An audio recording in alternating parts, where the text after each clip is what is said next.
बिस्मिल्लाहिर्रहमानिर्रहीम अस्सलाम वालेकुम। आज जो है हम फार्मास्यूटिक्स का जो हमने चैप्टर स्टार्ट किया हुआ था डोजेज फार्म, तो उसके बाद उसका जो पार्ट टू है हम वो इंशाल्लाह कोशिश करेंगे उसको कवर करें।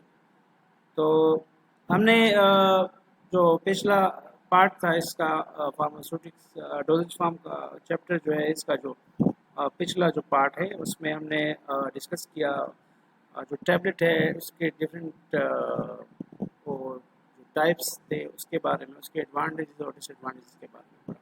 हमने डोजेज फार्म के बारे में पढ़ा कि डोजेज फार्म क्या है और डिफरेंट डोजेज फार्म अभी हमने उसको स्टार्ट किया हुआ है। टैबलेट उसमें आता है, कैप्सूल आता है और पाउडर आता है और इसके अलावा सुपरजेट्रीज आता है और डिफरेंट डोजेज फार्म्स हैं, इंजेक्टेबल्स आते हैं और भी डिफरेंट है डोजेज फॉर्म टॉपिकल्स हैं।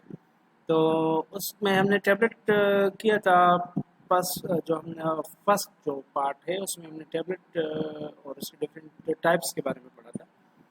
और आज हम कोशिश करेंगे कि हम वो जो अभी दूसरे जो रहते हैं डोजेज फॉर्म्स कोशिश करेंगे कि उसके बारे में हम डिस्कस करें। तो स्टार्ट करते हैं उससे।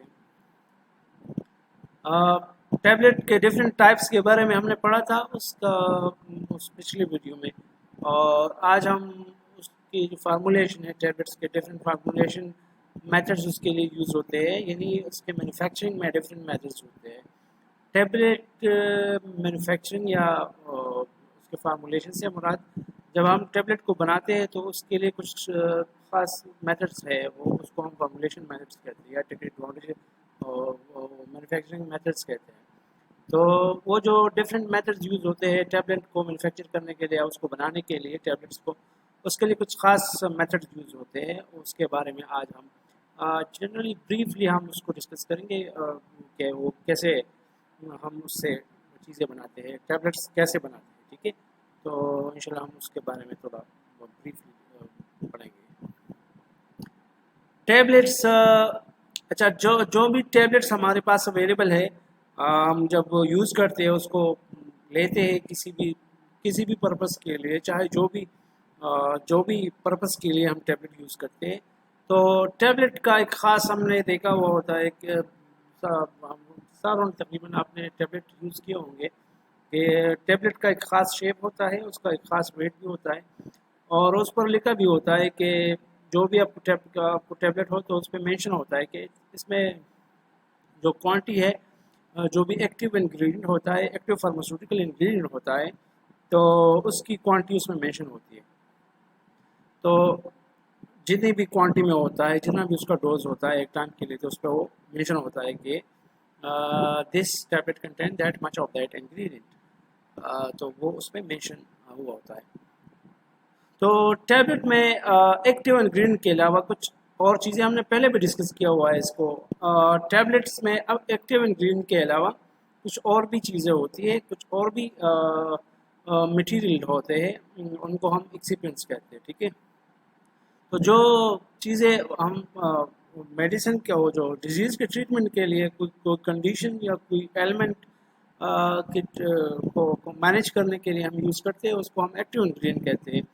और उसके अलावा जो चीज़ें होती है उसको हम एक्सिपिएंट्स कहते हैं। ठीक है, तो एक एक्टिव जो है उसका रोल ये होता है कि वो रिसेप्टर के साथ बाइंड करता है, उसका एक खास स्पेसिफिक मैकेनिज्म होता है और उसी मैकेनिज्म के थ्रू वो अपना एक्शन शो करता है। ठीक है, और जो एक्सिपिएंट है वो इनर्ट होते हैं, उसका कोई काम नहीं होता वैसे, लेकिन फार्माकोलॉजिकली वो इनर्ट होते हैं और आपके डिजीज़ का जो ट्रीटमेंट है उसमें उसका कोई रोल नहीं होता है, लेकिन उसका फ़ायदा उसके फार्मूलेशन में होता है। वो आपके फार्मूलेशन को मेंटेन रखने के लिए, उसको एक ख़ास शेप में रखने के लिए, एक प्रिजर्व रखने के लिए हम वो एक्सिपिएंट्स यूज़ करते हैं। बाकी उसका कोई रोल नहीं होता डिजीज़ में। आपकी डिजीज़ मैनेजमेंट या कोई भी कंडीशन आप ट्रीट कर रहे होते हैं तो उसमें उसका कोई रोल नहीं होता। तो उन चीज़ों को हम एक्सिपिएंट्स कहते हैं। ठीक है, जो टैबलेट्स में यूज़ होते हैं लेकिन उसका कोई रोल नहीं होता डिजीज़ में, लेकिन वो टैबलेट का जो फार्मूलेशन है उसको मेंटेन रखने के लिए उसको खास शेप में रखने के लिए हम वो चीज़ें यूज़ करते हैं, उनको हम एडिटिव्स या एक्सिपिएंट्स हम कहते हैं उसको, ठीक है। तो बाज़ जो एक्सिपिएंट्स यूज़ होते हैं टैबलेट्स में, उसमें डायलेंट्स है, बाइंडर्स है और उसमें एडहेसिव्स है, ठीक है। ये सारे होते हैं, ये डायलेंट्स, बाइंडर्स, एडहेसिव्स। फिर इसके डिफरेंट और बहुत सारे एग्जांपल्स है, ठीक है। हम अभी आपका जो कोर्स है उसमें तो हम डिटेल से नहीं पढ़ेंगे ये जो भी चैप्टर है, लेकिन आगे अगर एडवांस आपके कोर्सेज में आएगा तो हम फिर उसको डिटेल से भी पढ़ेंगे, ठीक है। तो डायलेंट्स है, बाइंडर्स है, एडहेसिव्स है, और इसके अलावा डिसइंटीग्रेटिंग एजेंट्स है, और लुब्रिकेंट्स है, ग्लाइडेंट्स है, कलरिंग एजेंट्स है, स्वीटनिंग एजेंट्स है, फ्लेवरिंग एजेंट्स है। ये सारे यूज़ होते हैं, ठीक है, आपके टैबलेट्स में या आपके डोजेज फॉर्म में ये यूज़ होते हैं। और ये इनका कोई काम अपना नहीं होता, ये इनट होते हैं फार्माकोलॉजिकली, लेकिन ये आपके टैबलेट का फार्मूलेशन है उसको एक ख़ास फ्लेवरिंग, अगर फ्लेवर देता है, स्वीटनिंग, एक ख़ास वो अगर वो बेटर इन टेस्ट हो आपकी टैबलेट तो उसको हम शुगर कोटिंग करके उसको वो स्वीट हो जाता है और उसको हम यूज़ कर सकते हैं without having bitter taste of that. तो ये उसका फ़ायदा होता है। और अच्छा, तो टैबलेट के जो मैन्युफैक्चरिंग मेथड्स है, टैबलेट बनाने के जो तरीके हैं उसमें ये आपके जो टैबलेट मैन्युफैक्चरिंग है डिफरेंट मेथड्स हम यूज़ करते हैं। इसमें वेट ग्रेनुलेशन मेथड है, इसमें ड्राई ग्रेनुलेशन मेथड है, उसमें डायरेक्ट कंप्रेशन है। तो हम वेट ग्रेनुलेशन कब यूज़ करते हैं, ड्राई ग्रेनुलेशन कब यूज़ करते हैं, और डायरेक्ट कंप्रेशन। ये तीनों तरीके कार है जिससे हम टैबलेट बनाते हैं। टैबलेट बनाने के तीन तरीके हैं, कितने, तीन तरीके हैं। एक है वेट ग्रेनुलेशन मेथड, एक है ड्राई ग्रेनुलेशन मेथड, और तीसरा जो है वो है डायरेक्ट कंप्रेशन। तो हम कब वेट ग्रेनुलेशन यूज़ करेंगे, कब डायरेक्ट ग्रेनुलेशन मेथड यूज़ करेंगे, और कब डायरेक्ट कंप्रेशन यूज़ करेंगे, ड्राई ग्रेनुलेशन सॉरी, तो कब ड्राई, कब वेट ग्रेनुलेशन, कब ड्राई ग्रेनुलेशन, और कब डायरेक्ट कंप्रेशन वाला मेथड यूज़ करेंगे, वो डिपेंड करता है जो भी मटेरियल हम यूज़ कर रहे हैं उस पर डिपेंड करता है। अगर वो मटेरियल तो अगर वो मटेरियल कोई भी मटेरियल हो जो मॉइस्चर को सेंसिटिव ना हो और जो हीट को भी सेंसिटिव ना हो, तो हम उसको वेट ग्रेनुलेशन के थ्रू यूज़ करते बनाते हैं। और ये हम बाज़ औक़ात एक मटेरियल ऐसा होता है कि वो अगर हम मॉइस्चरिंग करते हैं या वेट करते हैं तो वो ख़राब हो जाता है, और फिर हम मॉइस्चरिंग के बाद ज़ाहिर बात ग्रेनुलेशन करते हैं। ग्रेनुलेशन एक अमल है जिसमें हम ग्रेन्यूल्स बनाते हैं, ठीक है। पाउडर के आपने देखे होंगे, पाउडर के हम छोटे छोटे ग्रेन्यूल्स बनाते हैं।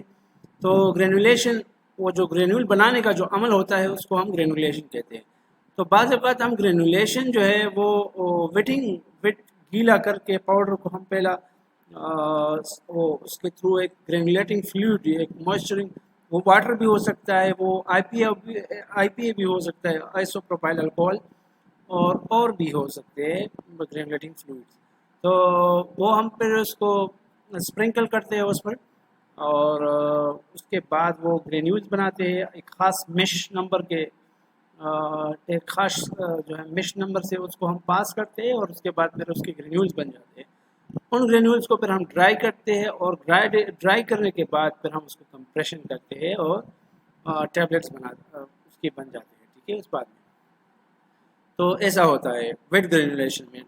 ड्राई ग्रेनुलेशन में हम वेटिंग नहीं करते, यानी उसको हम गीला नहीं करते, यानी हम उसमें ग्रेनुलेटिंग फ्लूइड यूज़ नहीं करते, ठीक है। और डायरेक्ट कंप्रेशन में तो ग्रेनुलेशन ही नहीं होता, डायरेक्ट पाउडर को हम कंप्रेस करते हैं। तो ये सारे तीन तरीके हैं जिस पर हम टैबलेट बनाते हैं।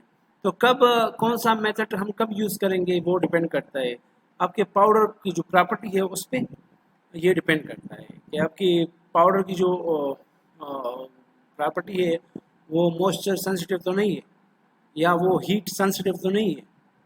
तो ये प्रॉब्लम्स होगी तो उसके साथ ये कैरेक्टरिस्टिक्स उसमें होगी, तो फिर हम डिसाइड करेंगे कि हम इसको कौन से मेथड से प्रिपेयर करेंगे। तो ये टेबलेट का पाउडर पे डिपेंड करता है, ठीक है।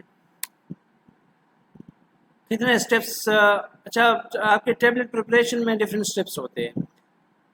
टैबलेट जब हम बनाते हैं तो उसमें 4-5 स्टेप्स होते हैं। फर्स्ट स्टेप में हम क्या करते हैं, जो हम थेराप्यूटिक एजेंट्स है हम उसको मिक्स करते हैं एक्सिपिएंट्स के साथ। जो भी हमारे एक्सिपिएंट्स है और जो हमारा थेराप्यूटिक एजेंट है, यानी थेराप्यूटिक एजेंट से मुराद एक्टिव इंग्रेडिएंट है, यानी API है, जो डिजीज़ को ट्रीट करता है, जो दवाई है हम उसको मिक्स करते हैं अदर जो नॉन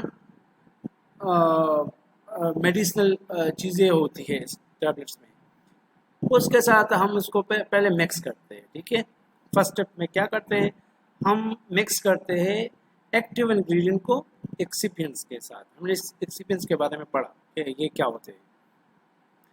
फिर हम मिक्स करने के बाद हम फिर ग्रेनुलेशन करते हैं। ग्रेनुलेशन में क्या होता है कि हम उसके छोटे छोटे ग्रेन्यूल्स बनाते हैं। टैबलेट्स के हम छोटे छोटे जो पाउडर को हमने मिक्स किया, तो उस मिक्सिंग के बाद फिर हम उसको मॉइस्चनिंग या कोई ग्रेनुलेटिंग फ्लूइड उस पर स्प्रिंकल करते हैं, और उसके बाद फिर हम उसको एक ख़ास मिश से पास करते हैं ताकि उसके छोटे छोटे ग्रेन्यूल्स बन जाए।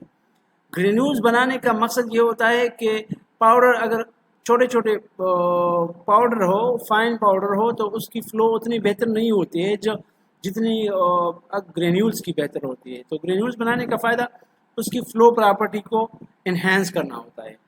जब हम टैबलेट बनाते हैं तो हमारे पास एक टैबलेट का जो मशीन है उस पर एक हुपर सा लगा हुआ होता है। वो हुपर में हम पाउडर को डालते हैं, जो मिक्स पाउडर होते हैं या ग्रेन्यूल्स को डालते हैं, और वो फिर उससे टैबलेट कंप्रेशन मशीन में एक ख़ास मकदार में गिरते हैं और फिर उसकी कंप्रेशन हो जाती है।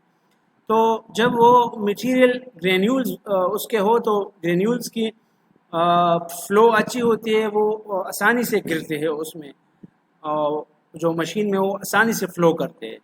और अगर पाउडर हो, फाइन पाउडर हो, तो उसकी फ़्लो उतनी बेहतर नहीं होती। तो इस मकसद से हम ग्रेन्यूल बनाते हैं। ग्रेनुलेशन का मकसद ये है, ठीक है। तो ये ग्रेनुलेशन का अमल हम इसलिए करते हैं। तो ग्रेन्युलेशन, ठीक है, हमने इसके बारे में पढ़ा, ग्रेनुलेशन करते हैं फिर। और हमने पिछला 3 मेथड्स पढ़े, उसमें डिस्कस किया कि ड्राई ग्रेनुलेशन होता है, ये एक वेट ग्रेनुलेशन। तो डायरेक्ट कंप्रेशन मेथड के बारे में हमने पढ़ा कि उसमें ग्रेनुलेशन नहीं होती। तो ये तो स्टेप्स हमने डिस्कस कर रहे हैं। अगर आपके इम्तिहान में आपसे सवाल पूछा जाए कि आप टैबलेट के मैन्युफैक्चरिंग के मेथड्स या स्टेप्स डिस्कस करें, तो आपने क्या लिखना होता है कि फर्स्ट आपके थेराप्यूटिक एजेंट और एक्सिपिएंट्स को मिक्स करेंगे, उसके बाद हम ग्रेनुलेशन करेंगे।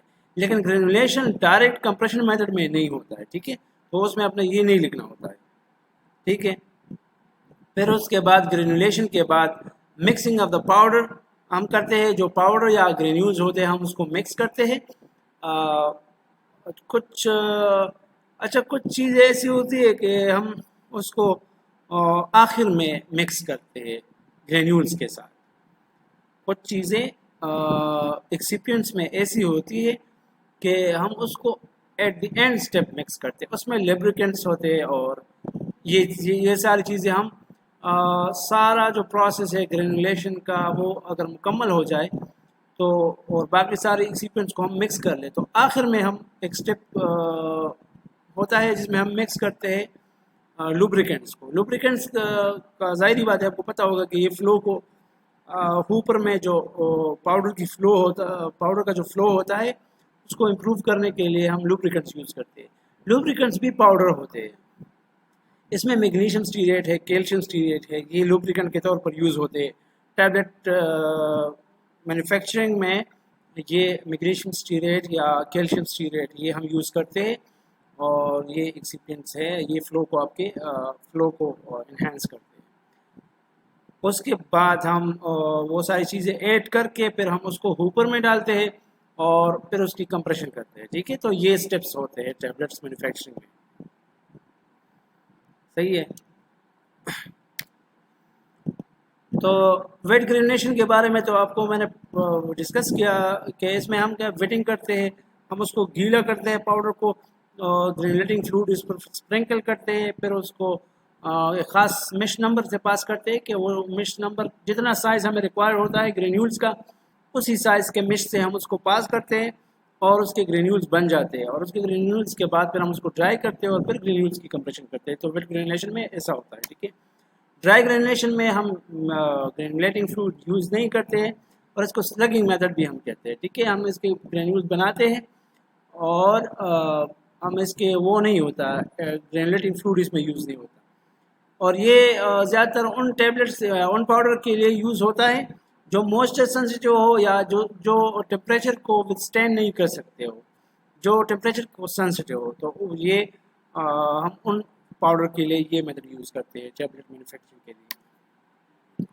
Direct compression is used for those drugs material which have free flowing and binding characteristics. ज़ाहिर बात है कि जिनकी पाउडर फ्लो बेहतर हो और बाइंडिंग उसकी बेहतर हो, तो हम ये डायरेक्ट कंप्रेशन मेथड उसके लिए यूज़ करते हैं। उसके लिए ग्रेनुलेशन की कोई ज़रूरत नहीं होती, उसकी फ़्लो पहले से बेहतर होती है और उसकी बाइंडिंग कैरेक्टरिस्टिक्स भी बेहतर होती है, तो हम उसके लिए डायरेक्ट कंप्रेशन का मेथड यूज़ करते हैं टैबलेट मैन्युफैक्चरिंग का। On this method, the drug materials are directly subjected to compression. Directly हम उसको कंप्रेस करते हैं, ठीक है। टैबलेट कोटिंग भी ये भी एक अमल है टैबलेट मैन्युफैक्चरिंग में, ये भी एक टैबलेट कोटिंग का भी एक अमल, एक प्रोसेस है।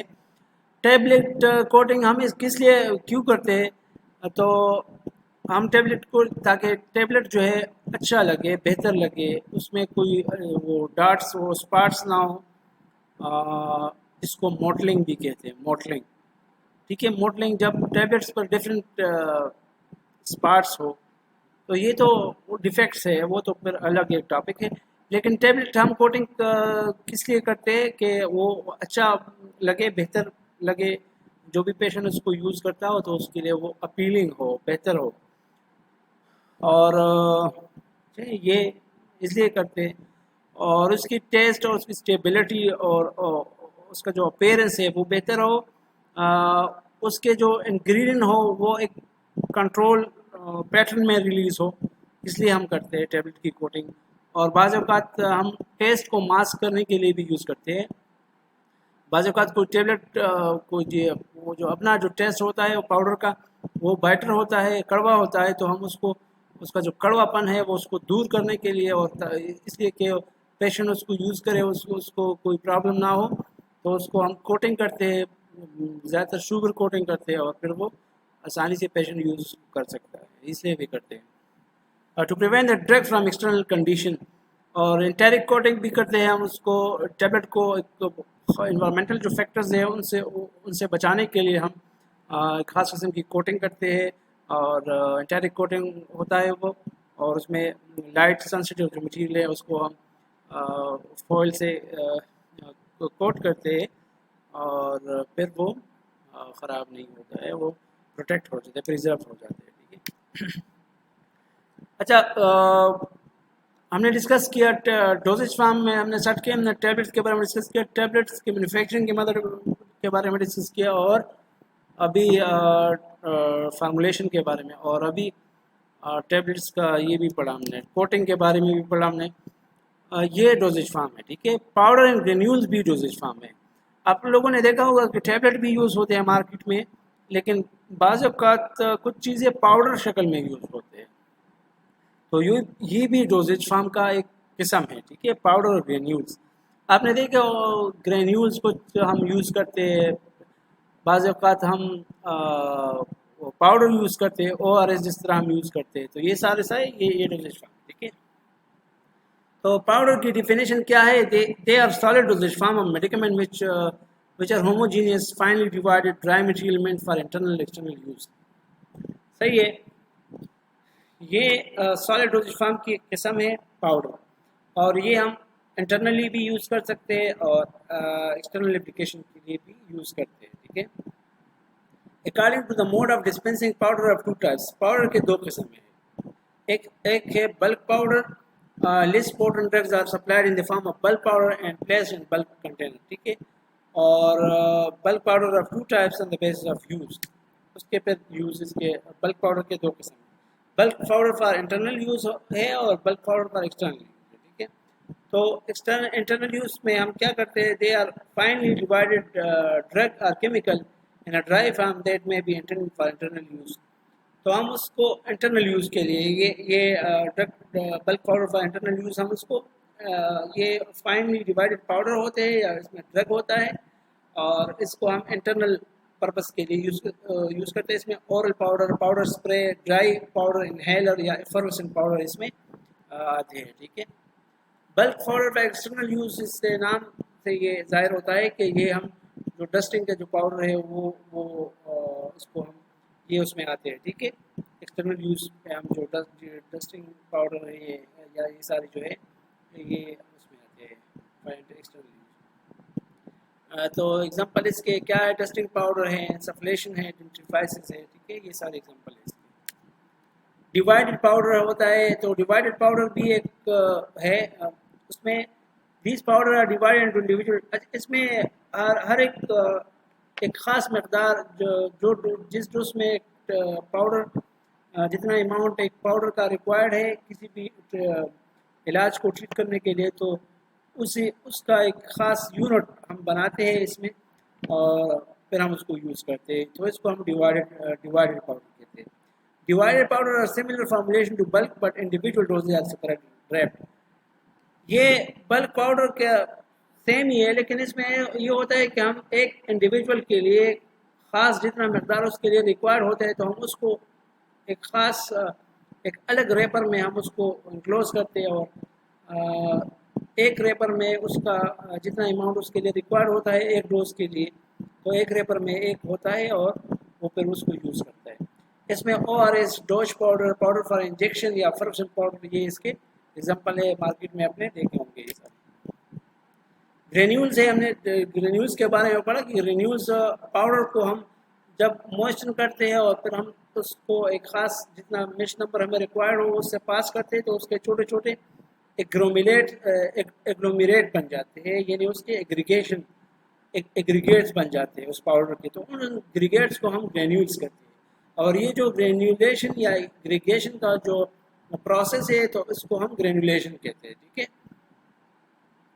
तो ये हम किस लिए करते हैं, ताकि हमने डिस्कस किया इससे पहले पिछले उसके बारे में टैबलेट में मैंने आपको बताया कि ग्रेन्यूल्स का ये फ़ायदा होता है कि ये फ्लो को आपकी जो फ्लो प्रॉपर्टी है उसको इन्हेंस करती है, और फिर वो होपर में बेहतर फ्लो होता है इसका, और कंप्रेशन और उसकी बेहतर सारी चीज़ें होती हैं। The particle size of granules ranging from about 4 to 10, ये पार्टिकल साइज होता है ग्रेन्यूल्स का। ठीक है, they are irregularly shaped but may have different sizes range. ठीक है, granulation is the act or process in which primary powder particles are made to adhere to form large. ठीक है, granulation में हम छोटे छोटे पार्टिकल्स को एडहेयर करते हैं और उसके बड़े ग्रेन्यूल्स बनाते हैं, एग्लोमेरेट्स बनाते हैं। कैप्सूल्स भी डोजेज फॉर्म है, और कैप्सूल्स हम एक doses form solid doses form में हम यूज़ करते हैं। कैप्सूल में हम कोई भी हम मटेरियल इनक्लोज करते हैं मेडिसिन, और फिर उसको हम लेते हैं और किसी भी पर्पस के लिए जो भी डिजीज़ हो, हम एक ख़ास मकसद के लिए जो मेडिकमेंट उसमें वो होता है और उसी पर्पस के लिए उसका जो डिजीज़ होता है उसके लिए हम यूज़ करते हैं। ये भी डोजेज फॉर्म का एक किस्म है। ठीक है, capsule Capsule are units, solid dosage form in which medication are enclosed in a suitable shell of gelatin, starch or similar material and अच्छा, कैप्सूल में तो आपको पता है कि हम मेडिसिन जो मटेरियल होते हैं हम उसको इनक्लोज करते हैं किसमें, एक ख़ास शेल में। वो शेल जो है जेलेटिन से बना हुआ होता है या स्टार्च या इसी तरह एक अदर मटेरियल से ये शेल बना हुआ होता है, और उसमें हम ये सारी मेडिसिन जो मेडिकेशन है उसको हम इनक्लोज करते हैं। जेलेटिन यूएसपी एक प्रोडक्ट है, ये यूज़ होता है, और ये हम कैसे हासिल करते हैं, ये हम हाइड्रोलिसिस ऑफ कोलेजन से, जब हम कोलेजन एक प्रोटीन है उसकी हाइड्रोलिसिस करते हैं तो ये उससे फिर हम हासिल करते हैं। ठीक है, ये जेलेटिन यूएसपी, और ये जेलेटिन यूएसपी यूज़ होता है कैप्सूल के शेल बनाने में, ये यूज़ होता है। कैप्सूल के एडवांटेजेस क्या है दूसरे डोजेज फॉर्म के नस्बत, ये आसानी से हम स्वेलो कर सकते हैं पाउडर के बनस्बत, इकोनॉमिकल है। ठीक है, कम खर्च होता है। टेबलेट मैन्युफैक्चरिंग में ज़्यादा स्टेप्स है, आपने मिक्सिंग है, ग्रेनुलेशन है, ड्राइंग है और उसके बाद कंप्रेशन का अमल है। इसमें वो उतना नहीं है, इकोनॉमिकल है। अट्रैक्टिव इन अपीयरेंस होता है कैप्सूल, एक ख़ास आपको बहुत खूबसूरत लगता है, आप देखते हो उसको तो आपको लगता है कि यार आप इसको काले हैं। तो अपीयरेंस इसकी बेहतर होती है और easy to handle and carry, आसानी से हम इसको हैंडल कर सकते हैं, कैरी कर सकते हैं। May be use for dispensing solid semi solid drugs and liquid preparation. ये हम सॉलिड, सेमी सॉलिड और लिक्विड प्रिपरेशन के लिए हम कैप्सूल यूज कर सकते हैं। Drugs having unpleasant order and taste are enclosed in tasteless shell. ठीक है, वो सारे ड्रग जिसकी टेस्ट बुरी हो, अच्छी नहीं हो, तो उसको हम कैप्सूल में इनक्लोज करते हैं और उसकी फिर टेस्ट मास्क हो जाती है। Disintegration is very reliable in capsule formation. ठीक है, डिसइंटीग्रेशन का वो आसानी से हो जाता है इसका। Disadvantages of capsule not suitable for highly efflorescent और डिलिक्वेसेंट मटेरियल।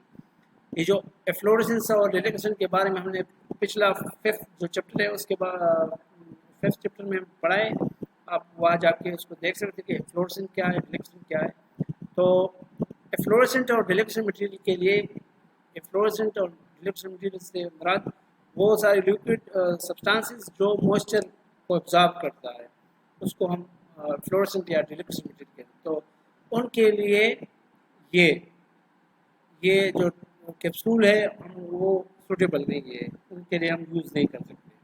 फिर वो मॉइस्चर को पकड़ते हैं और फिर वो शेल ख़राब हो जाता है। ठीक है, hygroscopic drugs are not suitable for filling capsule. Hygroscopic भी हम नहीं यूज़ कर सकते कैप्सूल में। Hygroscopic substance absorb moisture and take shell brittle.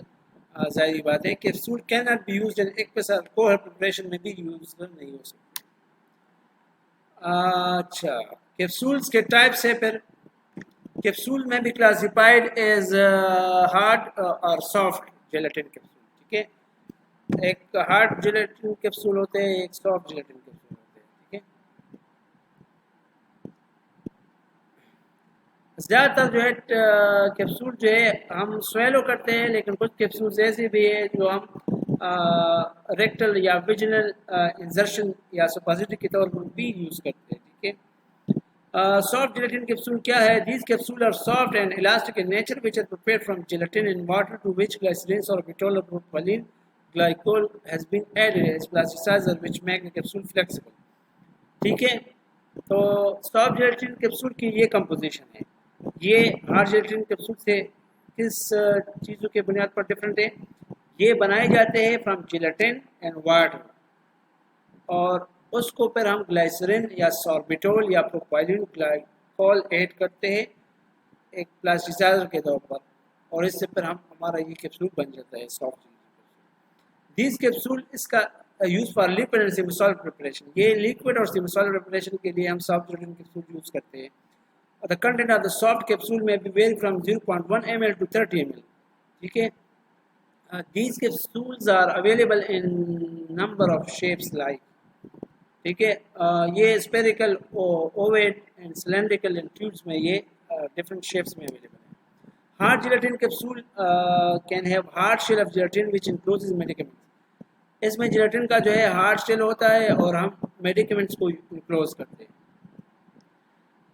It can be prepared by, ये इसकी कंपोजिशन क्या है? Gelatin, sugar and water in appropriate quantity हम इससे इसको बनाते हैं। ठीक है, capsule hard gelatin capsule are normally use for dry powder ingredients. Dry powder जो इंग्रेडिएंट्स होते हैं ये उसके लिए ज़्यादातर यूज होते हैं। This capsule are available in 8 size. ये 8 साइज में अवेलेबल है, 000 और 25, ये डिफरेंट साइज हैं। 000 size is the largest and 5 size is the smallest size in hard gelatin capsule. ठीक है, अगर एमसीक्यूज में आपसे पूछा जाए कि 000 size is which one is the largest or smallest capsule size, तो आप क्या लिखेंगे? 000 size is the largest size in hard gelatin capsule and 5 is the smallest size in hard gelatin capsule। तो ये ज़हन में याद रखें कि ये आपसे आपके एमसीक्यूज में आ सकता है। कैप्सूल के फिर 2 पार्ट्स होते हैं, एक होता है कैप एक होता है बॉडी। द केप जो है स्लाइटली लार्जर होता है इन डायमीटर, और बॉडी जो है उसकी डायमीटर कम होती है, तो केप को फिर हम उसको फिट करते हैं उस पर, बॉडी पर। The drug is fill in the longer half of the, जाहिर बात है जो लॉन्गर हाफ होता है टू हाफ से कैप्सूल के, तो जो लॉन्गर हाफ होता है उसमें हम ड्रग को डालते हैं, और जो छोटा जो शॉर्टर हाफ है उसको फिर हम एज केप फिर उसको इनक्लोज करते हैं। कैप्सूल के बाद अदर टाइप है डोजेज फार्म का, उसमें सुपाजिटरी या सुपाजिटरी और एसेसरीज सुपाजिटरी पेस्ट आते हैं। ठीक है, सुपाजिटरीज ये भी डोजेज फार्म है, एक डोजेज फार्म के तौर पर हम इसको यूज़ करते हैं, और इसमें ये सॉलिड डोजेज फार्म का एक किस्म है।